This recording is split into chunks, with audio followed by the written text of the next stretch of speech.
Hey, what's going on guys? Welcome back again. Huawei introduced the world's first triple camera phone with the P20 Pro. Huawei also introduced the notch on the P20 and there's also a little bit of bezel present on the bottom. So this makes the Huawei P20 a great phone.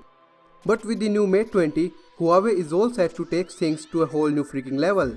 Starting with the notch itself, Huawei has made the notch much smaller now, and this is also the so-called water droplet notch which we have also seen from Oppo and Vivo.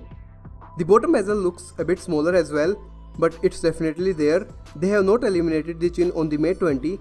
The earpiece is above the notch, so that's good also. At the back we see the new design for the triple lens camera setup. It's now more squarish and I gotta say, it looks odd.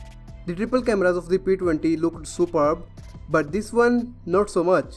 I'm sure that this will look better in real life, but in the images, not that much.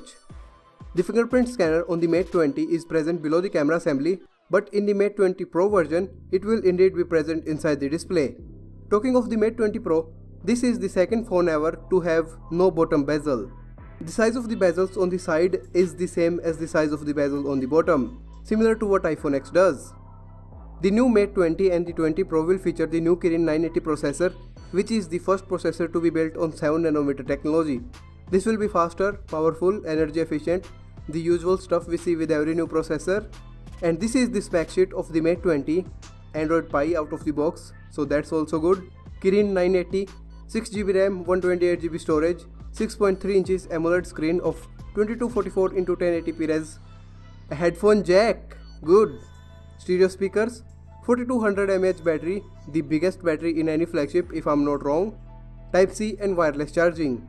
These phones have everything one could possibly need, and these also packs much things that no other phone has, like 3 cameras, first 7nm processor, biggest battery and much more. I would probably say that this is the best phone of 2018. Let me know guys, do you like these new Mate devices? I surely love these. Hey, don't forget to subscribe for more videos on the new Mate 20. Like the video also, and I'll see you all guys tomorrow. Peace out.